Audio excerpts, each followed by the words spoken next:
Faites le plein d'énergie pour en mettre plein la vue. XXL, c'est petit mais c'est puissant.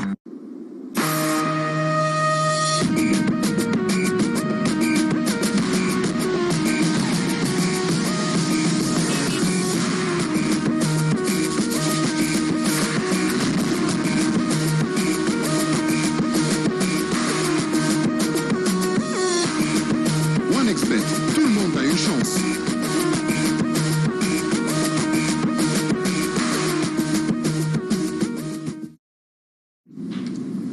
Mesdames, Messieurs, bonsoir et bienvenue à cet autre numéro de Coupe Sud 2 spécial, fin de la huitième de finale, fin de l'étape des huitièmes de finale.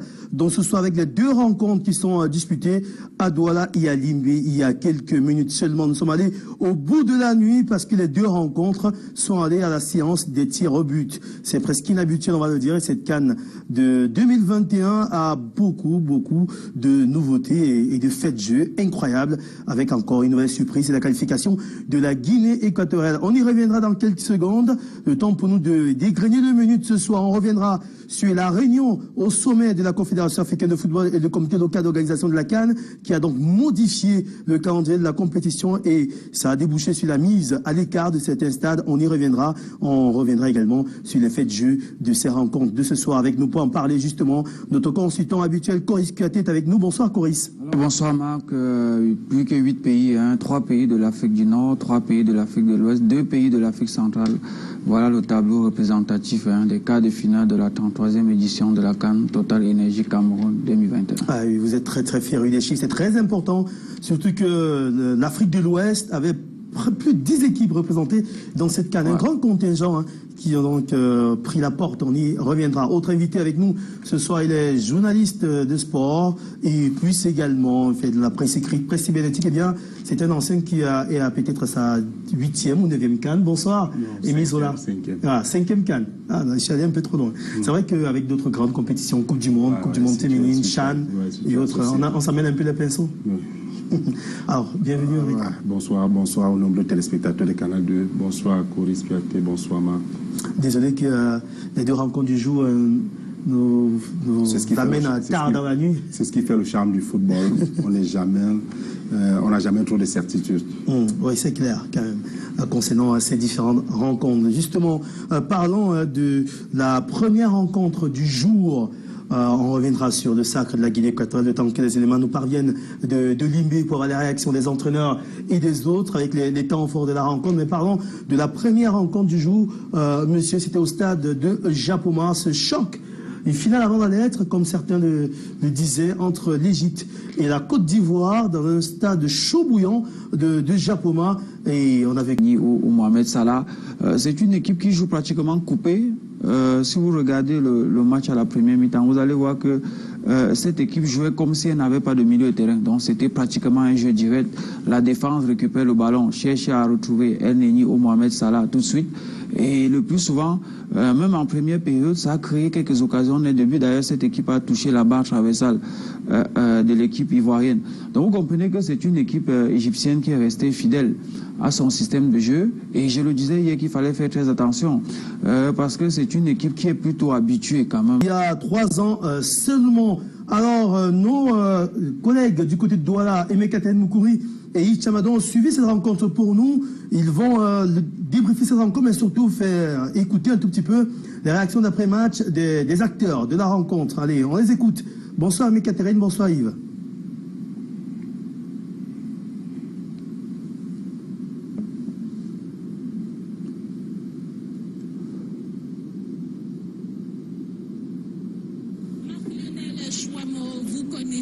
Déjà le résultat de la confrontation qu'il y a eu ici tout à l'heure entre la Côte d'Ivoire et l'Égypte. L'Égypte obtient son ticket pour les quarts de finale. Nous venons de terminer de collecter les réactions en zone mixte. Yves Chamado, forcément la sélection ivoirienne en sort déçue. Oui, je pense qu'elle est déçue. On savait après un premier tour qui a suscité beaucoup d'espoir. Bon, c'est vrai qu'on a ressenti notre public. Le peu de public qu'il y avait, le peu de public ivoirien, on a senti toute la ferveur du pays derrière nous. Voilà, déçu de ne pas leur apporter cette victoire, cette qualification. Et puis, voilà, comme je l'ai dit, ça s'est joué à pas grand-chose. C'est la loterie. C'est comme ça.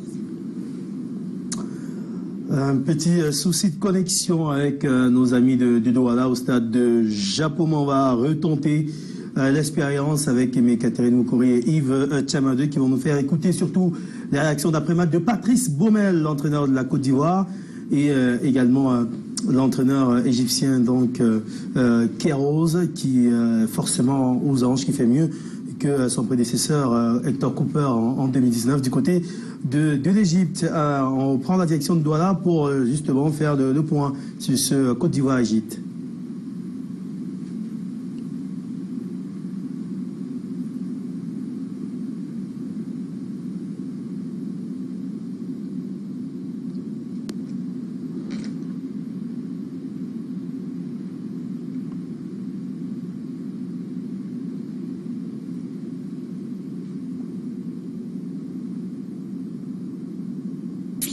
Nous venons de terminer de collecter les réactions en zone mixte. Yves Chamado, forcément, la sélection ivoirienne en sort déçue. Oui, je pense qu'elle est déçue. Vous savez, après un premier tour qui a suscité beaucoup d'espoir, surtout cette victoire face à l'Algérie à la 3e journée, on voyait une équipe ivoirienne assez favorite, plus favorite qu'on ne le croyait en début de compétition. Donc je pense que c'est la double tristesse voilà, qu'on peut avoir, déception aussi. Mais après, il faut reconnaître que dans ce match, ces deux équipes mériteraient aussi la victoire quand on voit le contexte de la rencontre. Il y a deux équipes, comment je vais dire, combattants sur le terrain, actifs, déterminés, qui avaient envie de donner des coups l'une avec l'autre. Donc moi je pense qu'il y a eu cette victoire du 7-7, mais je crois qu'il faut tirer un coup de chaque fois ces deux équipes qui nous ont offert un grand spectacle pour ces huitièmes de finale. Alors, un des joueurs ivoiriens qui aura marqué cette Coupe d'Afrique des Nations, Maxwell Cornet, qu'on découvrait justement lors de cette compétition, avant le début de la compétition, en conférence d'avant-match pour la première sortie de la Côte d'Ivoire. Il est l'un des rares à s'être arrêté ici en zone mixte, on le comprend vu le contexte. Il réagit après cette défaite de la Côte d'Ivoire. Je vous propose de l'écouter. Bien sûr, on est très très déçus. On avait à cœur d'aller au bout de cette compétition. Après, c'est le football, ça reste une défaite. Mais bon, voilà, une défaite au pénalty, c'est la loterie. Félicitations à l'Égypte. Je pense que c'est ce but de plus que l'adversaire pour pouvoir être qualifié. Voilà, on n'a pas su mettre nos occasions, ça nous a manqué et puis on a perdu le pénalty tout simplement. Voilà, on a joué face à une très belle équipe, voilà, une très belle nation d'Égypte avec des très bons joueurs. On avait les possibilités de leur faire mal. Après, ça n'a pas été notre jour ce soir. On va maintenant se concentrer, récupérer et puis bien préparer la CAN chez nous. Bon, c'est vrai qu'on a ressenti notre public, le peu de public qu'il y avait, le peu de public ivoirien. On a senti toute la ferveur du pays derrière nous. On a décidé de ne pas leur apporter cette victoire, cette qualification. Et puis, voilà, comme je l'ai dit, ça s'est joué à pas grand-chose. C'est la loterie. C'est comme ça, c'est le football. Ça fait partie du folklore du football. Donc voilà, on va pas leur en vouloir. Et bonne chance à eux. Et un autre joueur qui aura définitivement marqué cette sélection ivoirienne, Sangaré Ali. Yves Chamadeu, vous avez également été marqué par le jeu lors de cette rencontre entre la Côte d'Ivoire et l'Égypte de ce joueur qui n'était pas parti pour être titulaire tout le long de cette Coupe d'Afrique des Nations. Personnellement, il faut le dire, moi je ne m'attendais pas de voir la Côte d'Ivoire avoir un gardien excellent. Je le dis comme ça, peut-être je vais exagérer avec les mots, mais pour moi, quand on essaie un peu de voir le contexte de ce gardien, lui pas se retrouver à une compétition comme celle-ci, moi je crois qu'il a été excellent. Il a été pour beaucoup dans la remise en question et même la capacité de la Côte d'Ivoire pour se réveiller après le match contre la Guinée-Bissau et le match contre la Sierra Leone. Il a fait une erreur, il a fait une bourde, c'est vrai, mais après il a su se remettre en scène. Je pense qu'un gardien qu'on ne voyait pas venir, il faut dire qu'il a 35 ans, il est Catherine, il évolue du côté de l'Afrique du Sud. Il était pratiquement éternel deuxième, le dauphin de Bou, le gardien qui évolue du côté de l'Éthiopie. Mais là, on a été surpris de ce qu'il a présenté en termes de qualité, il avait de l'assurance, il avait un très bon positionnement. Vous voyez bien ce match en huitième, il n'a pas pris de but. Ce n'est qu'au tir au but qu'il a plié les Chines et ensuite l'équipe égyptienne a gagné. Donc pour moi, que ce soit sur le terrain, il a été un examen en dehors. C'est l'un des joueurs qui est arrivé en zone mixte, qui a eu le courage de parler à la presse, malgré la déception qu'il y avait sur le visage des joueurs ivoiriens. Donc moi, je pense que c'est la réelle satisfaction côté ivoirien parmi ces joueurs qu'on n'attendait pas et qui ont brillé durant cette compétition. Certainement, cette participation aura donc un impact sur la prochaine Coupe d'Afrique des Nations. Je vous propose d'écouter Ali Badra Sangaré qui a réagi en zone mixte. Oui, très déçu, mais cette déception va nous envoyer très loin. Et puis, on a appris beaucoup de choses aujourd'hui. On voulait rester le plus longtemps possible dans cette compétition, mais malheureusement, nous tombons aujourd'hui, mais je pense qu'on a appris beaucoup. Ça ne nous a pas dérangé. Quand on vient au stade, on est libre de supporter le pays qu'on veut, l'équipe qu'on veut. Mais aujourd'hui, ça ne nous a pas affecté, mais on ne méritait pas ça.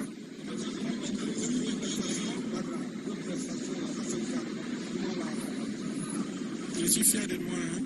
Je suis fier de moi. J'ai cru en moi jusqu'au bout. À chaque moment quand il a été appelé en sélection, dans ma tête, dans l'hierarchie, il était deuxième, mais il était toujours prêt à toute éventualité. Aujourd'hui, il a démontré à cette CAN que je suis.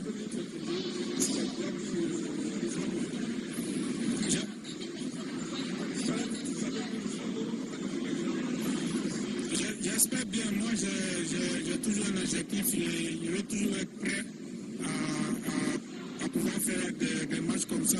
Ce sont ces gens de matchs qui nous apprennent qu'on apprend à aller de l'avant. Je pense qu'il n'y a rien à améliorer. Il faut croire en soi et puis croire à ses partenaires et puis aller de l'avant. Pour conclure, Yves Tchamadeu, un mot sur la sélection égyptienne. Oui, je pense que c'est une sélection aujourd'hui qui a été... qui se retrouve là par rapport à son expérience. Vous savez, avant le match contre la Côte d'Ivoire, elle ne voyait pas venir. Elle a fait des matchs définis récemment en phase de poule. Mais là, contre la Côte d'Ivoire, elle a fait parler de son expérience. Elle a fait parler, voilà, comment il fait dire son fighting spirit. Parce que voilà, dans ce match, il faut rappeler quand même qu'elle a débuté avec beaucoup de difficultés. Mais là, elle a eu un réveil, il y a eu la sortie du gardien, elle a réussi à exister, elle a cherché cette victoire. Donc je pense que c'est à l'expérience, c'est à l'usure. C'est une équipe dont il faudra faire attention pour les prochaines étapes. Marc-Lionel Chouammo, à vous la suite pour ce nouveau numéro de Coupe sur la 2. Merci pour tous ces détails, Aimé Katen Moukouri et Yves Tchamadeu. Un chiffre important retenu ce soir, c'est le chiffre 5, Coris Katé. C'est la 5e fois de suite en Coupe d'Afrique des Nations que l'Égypte sort la Côte d'Ivoire en phase d'élimination directe. Ça commence à en faire trop quand même, Coris. Ben oui, je le disais hier à l'émission avec Mirabeau que jusqu'ici la Côte d'Ivoire n'avait jamais réussi à battre l'Égypte en face à élimination directe. D'ailleurs, en phase de Coupe d'Afrique des Nations, la seule victoire de la Côte d'Ivoire sur l'Égypte remonte en 1990, vous vous rappelez, à la CAN du côté de l'Algérie. Donc sur le plan psychologique, sur le plan historique, moi je le disais hier, l'Égypte avait déjà un ascendant, forcément l'ascendant sur cette équipe ivoirienne, et ça s'est traduit sur le stade. Moi je le disais, c'était un match qui devait se jouer et se gagner à l'usure. C'est-à-dire que l'équipe la plus apprêtée mentalement devait forcément remporter cette partie, et c'est ce qui s'est arrivé. Je vais vous raconter peut-être une petite histoire, c'est que lorsqu'on est passé à l'étape des prolongations, j'étais en ligne avec un de mes frères où je lui ai dit: comment on va aux prolongations, l'Égypte va gagner. Soit aux prolongations, soit au tir au but. Pourquoi? Parce que c'était un match où la Côte d'Ivoire a dominé pratiquement les 45 premières minutes. Et vous avez vu que dès l'entame de la seconde période, c'est l'Égypte qui a pris le jeu en main. Donc vous comprenez que même jusqu'à la fin du match, donc à l'entame des prolongations, c'est l'Égypte qui avait déjà cet ascendant psychologique sur l'équipe de la Côte d'Ivoire, et c'est allé jusqu'à l'étape des tirs au but. Donc honnêtement, au jour d'aujourd'hui, cette victoire égyptienne n'est pas une victoire volée. Et on le disait, c'est un remake. Vous vous rappelez de la finale de la Coupe d'Afrique en 2006, où cette équipe avait déjà battu la Côte d'Ivoire à l'étape des tirs au but. Ouais. D'accord. Allez, on rappelle que tout à l'heure, vous avez pu vivre en direct la qualification du voisin équato-guinéen qui va donc affronter le Sénégal en quart de finale. Mais avant de présenter le tableau des quarts, parlons de cette information du jour quand même. Il y avait une grande réunion de la CAF avec le comité local d'organisation, la réunion du comité d'organisation de la Coupe d'Afrique des Nations. On sait qu'il y a une commission qui existe à la CAF qui s'appelle Commission d'organisation de la CAN. Il y a un comité local d'organisation de la Coupe d'Afrique des Nations. Et bien, la réunion était présidée par le président de la CAF himself, Patrice Motsepe. Et puis, on va retenir donc ces quelques informations avec la modification du calendrier de la Coupe d'Afrique des Nations, dans tous les cas pour la suite de la compétition, donc à partir des quarts de finale. Retenons ceci. Premier point à retenir, le stade d'Olembe est suspendu pour un match sous réserve des résultats d'enquête du drame de lundi dernier. Ça, Motsepe l'avait déjà annoncé hier dans sa conférence de presse, donc ça a été confirmé. Donc le match de quart de finale qui devait se jouer au stade Olembe dimanche prochain, il s'y jouera plus. Deuxième point, le stade de Japoma perd un des deux quarts de finale qui était donc prévu dans le départ, donc le quart de finale de dimanche. Celui de samedi reste en place, celui des Lions reste en place, celui de dimanche migre du côté du stade Amadou Ahidjo, qui finalement est le stade qui sauve un tout petit peu la compétition puisqu'il récupère 3 rencontres, puisqu'au départ le stade Amadou Ahidjo ne devrait simplement après la 8e finale accueillir que la 3e place de la compétition, mais désormais va récupérer 2 quarts de finale pour cette étape-là, la demi-finale et naturellement la 3e place, le stade qui va donc être le plus utilisé finalement dans cette compétition. Émile Zola, surpris par cette décision-là. On rappelle que pour Olembe, c'est par rapport au cas de force majeure avec les décès, mais pour Japoma, c'était déjà dans l'air, avec la qualité de la pelouse qui avait été longtemps critiquée quand même. Ouais, cela dit, on revient à ce qu'on aurait dû faire dès le départ. Ouais. Initialement, quand je vous raconte deux faits majeurs, malheureusement, il n'est plus de ce monde. M. Bellinga Ebouto avait convoqué les hommes d'affaires à la présidence de la République quand le Cameroun avait l'organisation de la CAN pour avoir leur avis. En 2014. En 2014. Les hommes d'affaires avaient dit, compte tenu de l'environnement socio-politique de notre pays, on ne peut pas faire la CAN. Mais malheureusement, ils ont été mis en minorité lors de ces réunions. Le ministre directeur du cabinet de l'époque a rappelé les hommes d'affaires pour dire que non, j'avais mal formulé le libéré de notre échange. On doit faire la CAN. Mais comment? Les hommes d'affaires ont dit, dans ce cas, vous réaménagez la réunification, vous réaménagez le stade Amadou Ahidjo. Kwekon et Limbe étaient déjà entamés. À l'époque, il faut le dire, on avait obtenu l'organisation d'une CAN à 16. Oui. Parce que, dites-vous bien que les nations civilisées, les nations les plus modernes, ont d'abord développé les outils basiques de base, la santé, l'éducation, etc., avant de penser à l'industrie du spectacle. Ils font 98% de taux de la population accès à l'eau, à l'électricité. Mais nous construisons des stades de sens. Moi, j'étais à Bafoussam le week-end dernier. 2 jours, j'ai passé 2 jours à Bafoussam, il n'y avait pas d'eau dans la ville de Bafoussam. Mais Bafoussam a 3 stades.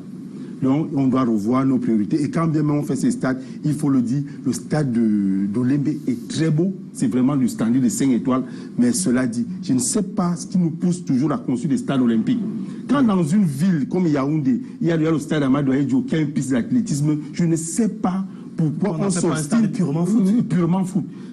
Regardez les stades au Brésil, en Angleterre, en France, partout ailleurs, on fait les efforts pour que le public soit le plus rapproché de l'aire de jeu. On va à Douala, il y a le stade à la réunification qui est une piste d'athlétisme. On va construire Diapouma, on refait la piste d'athlétisme. C'est des choix qu'on ne comprend pas. Cela dit, maintenant que c'est fait, il va falloir penser vraiment à développer l'industrie du spectacle, sinon ces stades ne serviront pas à grand chose. Pour revenir à Diapouma, la pelouse, c'est un domaine extrêmement complexe. Il faut le dire et le souligner. C'est-à-dire que si vous faites la pelouse à Bepanda, vous répétez la même pelouse, vous refaites la même pelouse à Diapouma, qui a peut-être, disons, 20 km de Bepanda. Il n'est pas évident que le sol de Bepanda soit identique au sol de Diapouma. Le simple fait que le stade de la réunification ne soit pas couvert et que Diapouma soit couvert, le taux d'humidité est différent. Même seulement la luminosité influence. Il y a le niveau de pluviométrie. Donc, à cela dit, à chaque sol, il faut un gazon spécifique. Et un traitement spécifique. Un traitement spécifique. Emmanuel Besson, peut-être vous ne le connaissez pas, est l'un des meilleurs jardiniers en France. C'est un Camerounais. Il y a pelouse de Guingamp, c'est le responsable en chef de la pelouse de Guingamp. C'est pour dire que l'expertise n'est pas seulement blanche. On peut faire appel à un monsieur qui est parmi le top 10 des meilleurs jardiniers en Europe. Pourquoi ne pas le faire venir pour former nos jardiniers? Parce que cela dit, maintenir une pelouse, et cela dit la programmation des matchs à la CAF, il y a eu pourquoi programmer deux matchs dans un même stade? Le temps d'arranger la pelouse, tout ça, non. Il y a eu trop d'incorrections dans la programmation dès le départ. Oui, très souvent, on corrige quand tu es dans les Coupes d'Afrique des Nations, les 2 matchs en phase de groupe, les 2 matchs s'enchaînent sur la même pelouse. Le souci, c'est que pour les 4 premières rencontres qui se jouent à Japon, on a senti que la pelouse n'allait pas tenir et qu'il fallait aménager un peu son programme. Non, ce qu'il faut dire, c'est que le problème de la pelouse de Japon ne date pas d'aujourd'hui. On l'a vu lors du CHAN. Et après le CHAN, nous avons essayé de tirer la sonnette d'alarme qu'il fallait aménager ce stade, notamment en termes de programmation des matchs. Mais malheureusement, on s'est retrouvé en train de tout faire là-bas. Oui, le match des U20, le match des U17, le match des A', finalement tout le monde jouait sur ce stade. Et on l'a dit en son temps que ça devait certainement poser un problème. Il faut dire tout simplement que depuis des lustres, effectivement, notamment lors des CAN à 16, les 2 matchs des poules se jouent le plus souvent sur le même stade. Et avec les cas effectivement d'1h30, 2 heures de temps, comme c'est le cas actuellement au Cameroun. Il faut tout simplement dire que, comme Émile était en train de le dire, il faut peut-être repenser. Il faut replanter certainement le gazon. Et intégrer les nouveaux paramètres. Intégrer les nouveaux paramètres, traiter le gazon, suivre le gazon et surtout calculer la programmation des rencontres sur cette pelouse-là. La maintenance d'une pelouse doit être permanente. Vous souhaitez revenir quand même sur... Non, je vais simplement indiquer à titre d'exemple le San Siro, l'Inter de Milan et le Milan AC jouent sur ce stade tous les week-ends. Mais il n'y a jamais eu de problème de pelouse. La maintenance d'une infrastructure de cette envergure doit être permanente. Justement, et vous releviez que ça a un impact, le fait que si on néglige un peu, ça peut également se dégrader, pas seulement au Cameroun, mais ailleurs. Il y a des cas flagrants qui sont passés dans des grandes compétitions. Bien sûr. J'ai été un peu choqué que la presse occidentale tire à boulet rouge sur le stade de Diapouma. Pendant l'Hérault, on l'a vu, le stade Pierre-Mauroy de Lille avait d'énormes problèmes. Le stade de Marseille avait les mêmes problèmes. C'est simplement pour dire qu'il ne suffit pas d'avoir des moyens. À chaque sol nécessite une pelouse bien spécifique. Ce n'est pas des pelouses, c'est des pelouses pour la pratique du football. C'est pas sympa de planter les herbes. Si vous avez une fleur à l'intérieur de la maison, elle pousse différemment que quand vous la mettez à l'extérieur de la maison. Il y a extrêmement de paramètres entre le niveau de pluviométrie, comme le disait tantôt, la qualité du sol, le taux d'humidité, etc. Je vous prends un exemple. À Bafoussam, si vous êtes à Tamdja, à Bamendi, au centre de Bafoussam, la terre est rouge. Mais vous allez à Kouékom, à 16 km, la terre est noire. Parce qu'on est déjà proche du nom d'une zone volcanique. Et je suis sûr que si vous faites la même pelouse à Bamendi, vous allez le refaire à Kouékom, ça ne va pas donner. C'est pas exactement, c'est pas la même chose. C'est pas la même chose. Dans tous les cas, il faut faire appel aux experts réputés pour travailler sur ces pelouses. Et là, vous parlez de l'industrie du sport. Parce que ces stades après la CAN, on devra. Ça prend beaucoup d'argent dans tous les cas pour entretenir les pelouses. Il faut trouver des événements et autres qui permettent justement d'entretenir cette pelouse et de payer ceux qui vont travailler dans ces différents stades. Les experts vous disent que pour tout investissement en termes d'immobilier, ça vous prend au moins 5% du budget annuel. C'est-à-dire que quand vous mettez 100 milliards dans un stade, il faut mettre 5 milliards de côté tous les ans, rien que pour l'entretien. L'entretien, c'est pas seulement la pelouse, il dit l'entretien global. Et c'est là le véritable défi. Le véritable défi des Camerounais pour ces grosses infrastructures. Ça, c'est un défi qu'on verra certainement après la Coupe d'Afrique des Nations. Voilà donc ce qui nous permet donc d'avoir, après les rencontres d'aujourd'hui, le tableau des quarts de finale, puisque ça a été réaménagé, eh bien, on a juste changé un peu les stades. Concrètement, regardez un peu ce que ça donne au tableau avec ces affiches des quarts de finale, puisque les affiches sont complètes. Eh bien, ce samedi 29 janvier, au stade de Diapouma, on ouvre de balle avec Gambie-Cameroun à Douala. Puis à 20h, on aura Burkina-Faso-Tunisie au stade Roumdi Adja de Garoua, l'une des grandes fiertés de cette CAN en termes de qualité du terrain, de jeu, de pelouse. Personne n'a décrié Garoua de loin. Ça a reçu beaucoup de prix, et même en termes de public.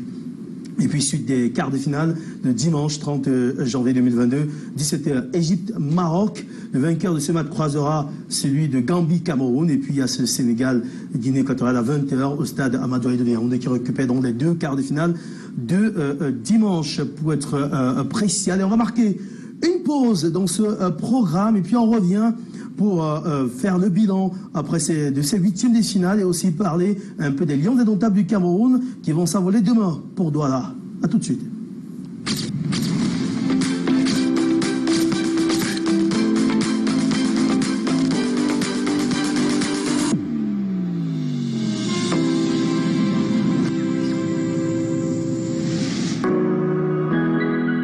Comme toutes les personnes actives, mes journées peuvent être très chargées. Mais il y a ces moments que j'affectionne particulièrement. Quand je me réhydrate avec Source Tombi, pour me reconnecter à une source inépuisable de bien-être. Je suis privilégiée de vivre ces moments uniques et authentiques qui me permettent de donner le meilleur de moi-même. Source Tombi, plus que non minéral naturel, c'est une classe au-dessus. Attention, c'est Piquet qui passe juste à côté. Avec la possibilité ce centre dans la préparation, participation à la compétition phare du continent africain.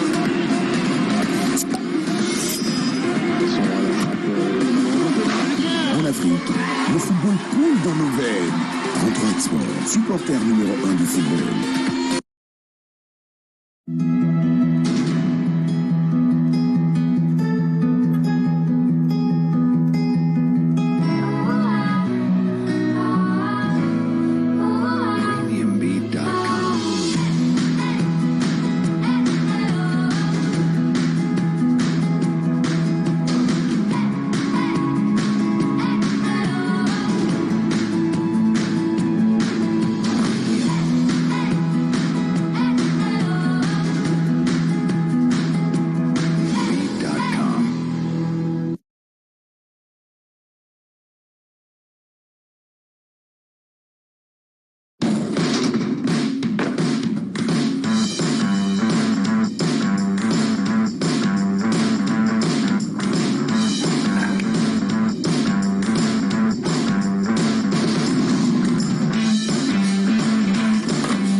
Faites le plein d'énergie pour en mettre plein la vue. XXL, c'est petit mais c'est puissant.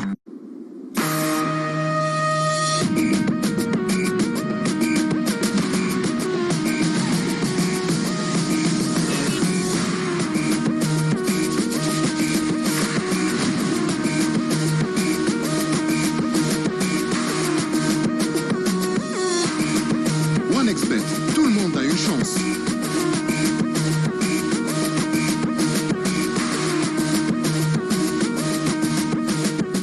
En pleine crise de la Covid-19 et de tous ses variants, des changements climatiques et de la pollution, la qualité de l'air n'a jamais été aussi importante. Et respirer de l'air pur dans les espaces fermés devient de plus en plus compliqué. Respirer l'air pur est vital pour la santé.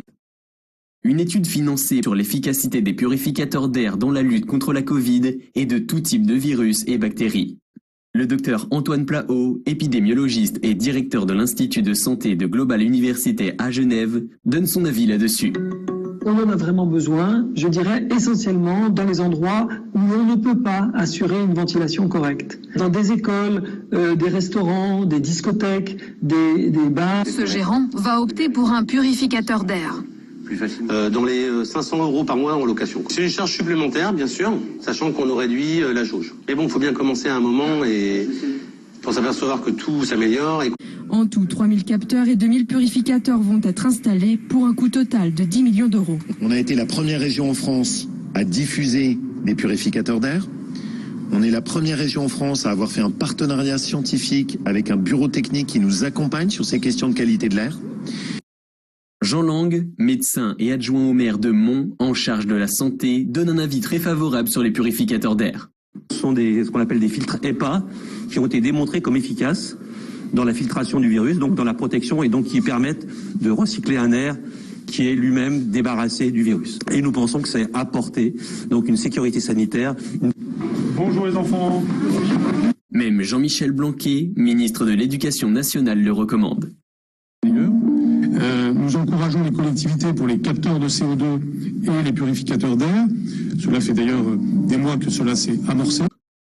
La responsable clientèle de la société Ibecom SARL, distributeur exclusif au Cameroun et en Afrique centrale des purificateurs d'air, nous donne de plus amples explications. Le SARS-CoV-2 se transmet essentiellement par voie aérienne et notamment par des micro-gouttelettes et des aérosols présents dans l'air qui, faute d'aération suffisante, ne se renouvellent pas et restent en suspension dans l'air pendant plusieurs heures et se diffusent sur plusieurs dizaines de mètres afin de renouveler l'air. Qui est concerné, pour répondre à votre question, ce sont tous les milieux clos, à savoir les hôpitaux. Ça, c'est aberrant même que des hôpitaux n'en soient pas munis, parce que c'est des endroits clos où les bactéries se développent à une vitesse exponentielle. Les plateaux télévision. Je vois d'ailleurs que Canal 2 est doté d'un purificateur d'air sur ses plateaux et même dans ses bureaux, afin de protéger ses intents, pour protéger les joueurs.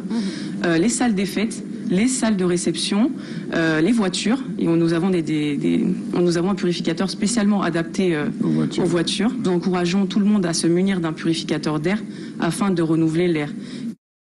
La santé n'a pas de prix. Protégeons-la. Justement, la santé n'a pas de prix. C'est pour ça que même sur ce plateau ici à Yaoundé, nous avons un purificateur d'air et vous avez suivi tous les détails pour essayer d'obtenir cet appareil qui aide à lutter contre la propagation du virus, du coronavirus, pour être précis. Donc c'est juste là, tranquillement, plus de détails si vous voulez sur Canal 2 International. On va poursuivre cette seconde partie de Coupe Sud 2 en faisant un tout petit peu de bilan de ces huitièmes de finale. Monsieur, si vous voulez bien, regardez un peu seulement le huitième de finale. Seulement les huitièmes de finale, regardez ce tableau et les chiffres enregistrés sur les 8 rencontres des huitièmes de finale de cette Coupe d'Afrique des Nations 33e édition du nom, eh bien, sur... l'autre, pas le global. Revenons seulement sur les huitièmes, seulement sur le tableau des huitièmes de finale, et puis on peut remarquer que 12 buts ont été inscrits en 8 matchs. C'est très loin derrière les 18 buts qui ont été inscrits en 2019 du côté de l'Égypte. Il y avait moins de 2,25 buts lors des huitièmes de finale en Égypte, et là on est à 1,5 dans cette CAN. Oui, effectivement. Pourtant, en phase de poule, on a eu l'égalité en termes de nombre de buts, parce qu'on a eu 68 buts en 36 matchs, comme 68 buts en 36 matchs lors de la Coupe d'Afrique en Égypte. Mais pour cette année, je crois que les attaques, les attaquants n'ont pas beaucoup appuyé sur la gâchette. Et c'est ce qui donne un peu le résultat de ce qu'on a aujourd'hui. Il faut dire que pour ce soir, par exemple, les 2 matchs se sont soldés par un score vierge de 0 but partout. Donc on s'est retrouvé au tir au but pour avoir des vainqueurs. Donc c'est un peu ça. Dans la globalité, dans cette compétition, il n'y a pas des buteurs qu'on attendait réellement qui sont sortis du lot, à part un Vincent Aboubakar qui en a claqué 6. Vous allez voir que dans un pays... Avec 3 buts, Moussa Barro. Voilà, même pas Moussa Barro, c'est Koné, le Malien, avec 3 buts, mais avec 3 buts sur penalty, 3 penalty, vous comprenez. Donc on attendait les grands attaquants ici, ils n'ont pas encore réellement réagi, ils n'ont pas encore réellement claqué des buts. Et on espère que pour ceux qui restent encore en compétition, d'ici à là, ils vont en claquer. Parce qu'on a des joueurs comme Aller, on déçu, Aller. Oui, on attendait à... Si je vais dire quelque chose sur Aller, à l'Ajax Amsterdam, ils jouent avec des ailiers. C'est-à-dire que l'Ajax, c'est une tradition. Ils jouent avec des véritables ailiers qui vont déborder centrés. En club, ils ont le temps de s'entraîner régulièrement sur l'année. Et donc, la complémentarité. Avec l'équipe de Côte d'Ivoire, vous jouez avec un gaucher qui joue à droite, un droitier qui joue à gauche. Ils ne sont pas là pour faire des centres. Ils sont là, ils peuvent s'appuyer sur toi. N'a pas été suffisamment nourri. Son style de jeu est incompatible à celui de Pépé ou de Zaha et autres. Du moins, le plan de jeu. Le principal reproche qu'on fait souvent à nos expatriés, on oublie que quand Eto'o joue, quand il joue au Barça, il joue avec Schneider, il joue avec Messi, Xavi, il arrive en équipe nationale, il joue avec Idrissou, il joue avec Webo, mais les gens voudraient qu'il reproduise exactement la même chose qu'à l'Inter Milan ou au Barça. C'est pas possible. C'est pas possible. C'est-à-dire que Mohamed Salah aura difficilement le niveau de football collectif qu'il a à Liverpool avec les pharaons d'Égypte. Regardons un peu le tableau, bilan complet après les 8e de finale. Donc phase de groupe plus 8e de finale, ce que ça donne réellement après les 44 matchs déjà de cette canne. On rappelle qu'il y a 52 matchs dans cette Coupe d'Afrique des Nations. On a déjà joué 44 matchs pour 80 buts inscrits, une moyenne de 1,81. Ça a nettement monté par rapport à la phase de groupe. On trônait à 1,7. Par là, il y a eu nettement du mieux avec les buts inscrits dans ces 8e de finale. Mais quand on fait la comparaison avec ce qui s'est fait en Égypte, on a eu plus, on a eu 18 buts en 8e de finale, 68 buts 68, on s'est retrouvé un peu plus au-dessus. Ben oui, comme je le disais tantôt, moi je pense que cette CAN risque de ne pas... le nombre de buts marqués dans cette CAN risque de ne pas être au-dessus du nombre de buts marqués en Égypte, parce que l'Égypte c'était notre premier CAN à 24. Moi je pense que il y a des équipes il y a beaucoup d'équipes qui sont arrivées là pour la première fois, un peu comme à cette édition, mais on n'en a pas eu beaucoup. Ce qui fait que forcément ces équipes, face aux équipes supposées plus fortes, ont beaucoup encaissé des buts. Je pense aux équipes comme la Mauritanie, qui est arrivée là pour la première fois. Je crois que cette équipe avait pris 4-1 face au Mali en phase de poule. Donc vous comprenez que cette année, là, c'est un peu plus serré. C'est un peu plus serré. Il y a ce qu'on appelle généralement le nivellement de valeur et même de les soi-disant petites équipes ont vraiment joué le jeu et ça s'est vu. Il y a plus des scores fleuves comme par le passé, très très rarement. 86 buts à cette étape de la compétition en Égypte, là, il y a 3 ans. Et là on a à 80.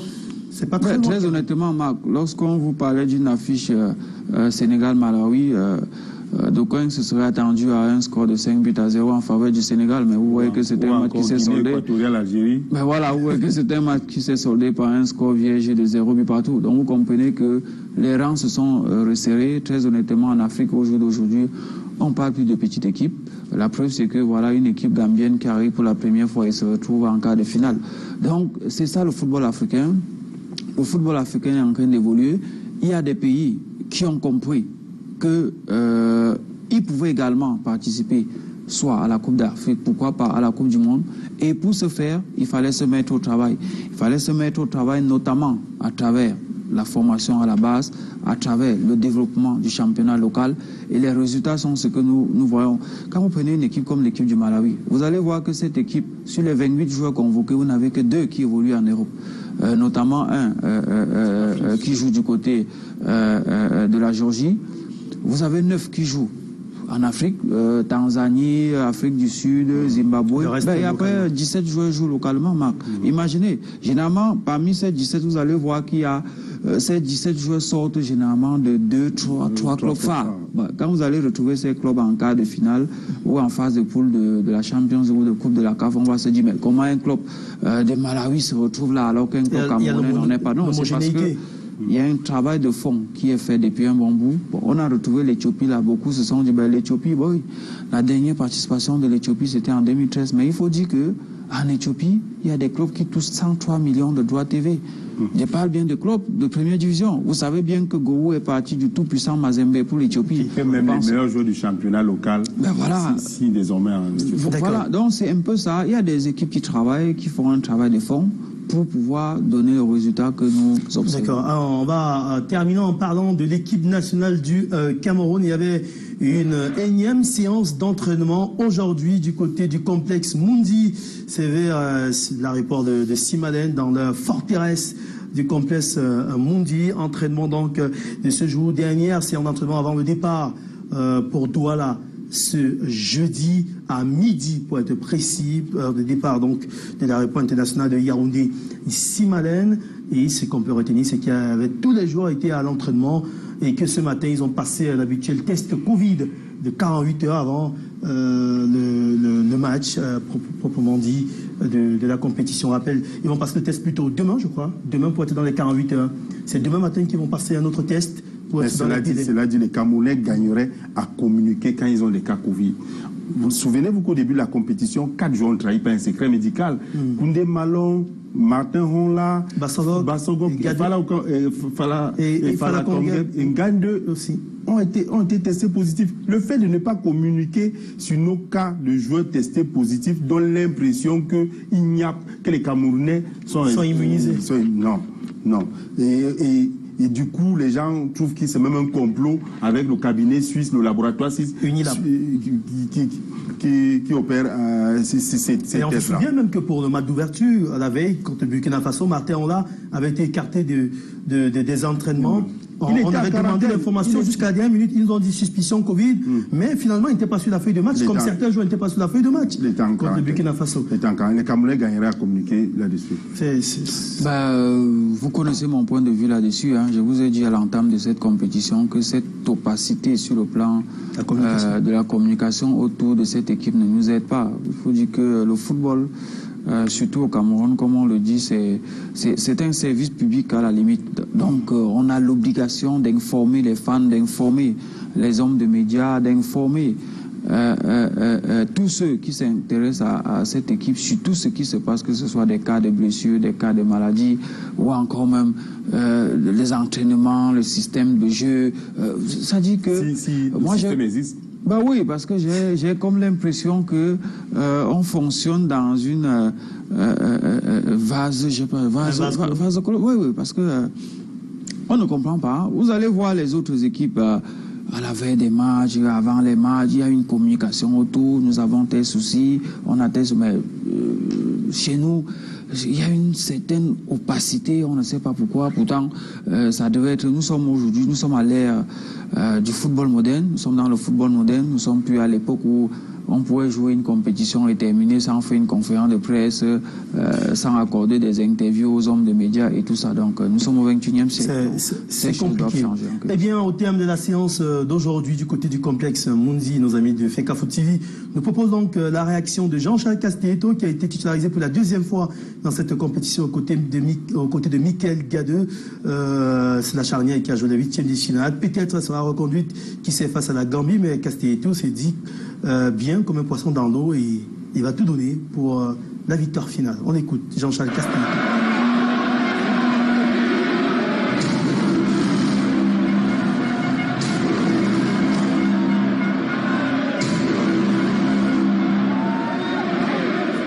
Quelques jours après le match contre les Comores, comment as-tu retient la victoire, c'est le plus important, la qualification aussi.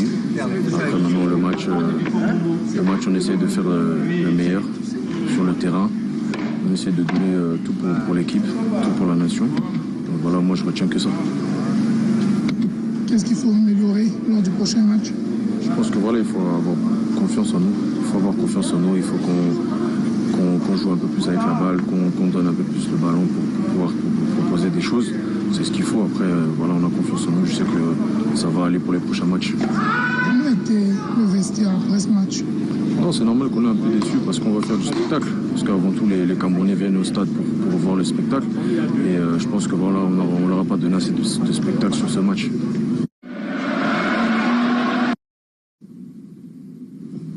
C'est le même sentiment qui prévalait après la rencontre. Ils ont justement ce sentiment qu'ils n'ont pas tout donné et qu'il faut se racheter face à la Gambie. Un dernier mot?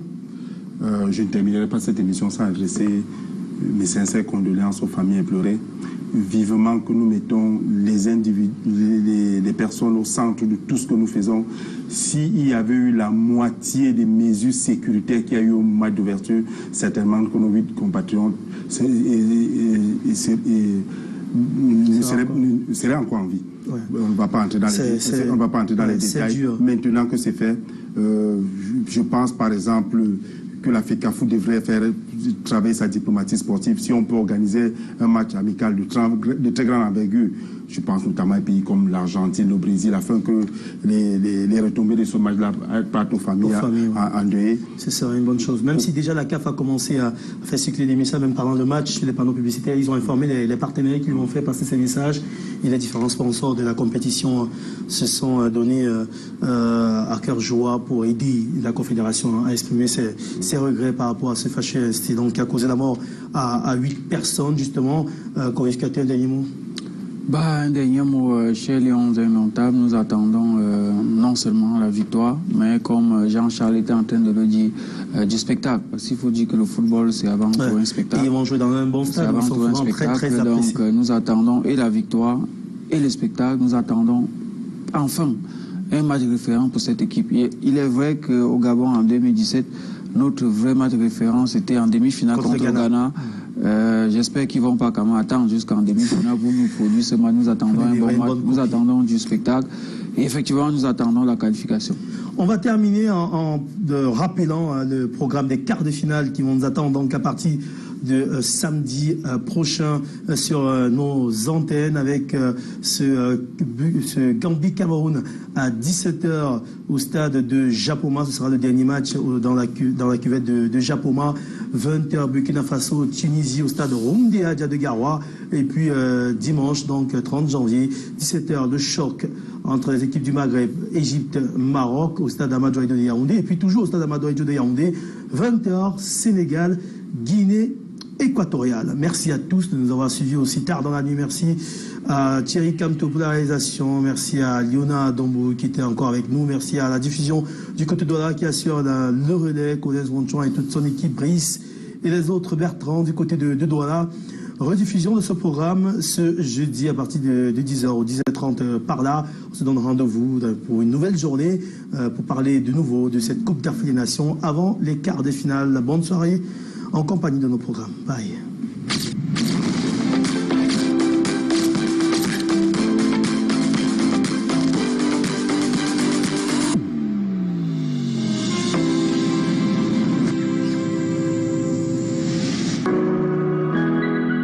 Comme toutes les personnes actives, mes journées peuvent être très chargées. Mais il y a ces moments que j'affectionne particulièrement. Quand je me réhydrate avec Source Tanguy, pour me reconnecter à une source inépuisable de bien-être. Je suis privilégiée de vivre ces moments uniques et authentiques qui me permettent de donner le meilleur de moi-même. Source Tanguy, plus que non minéral naturel, c'est une classe au-dessus. Attention, c'est Piquet qui passe juste à côté. Avec une première possibilité, ce centre dans la préparation. Anticipation. Dans la compétition phare du continent africain. Attention à la frappe. En Afrique, le football coule dans nos veines. 33 Sport, supporter numéro 1 du football.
Faites le plein d'énergie pour en mettre plein la vue. XXL, c'est petit mais c'est puissant.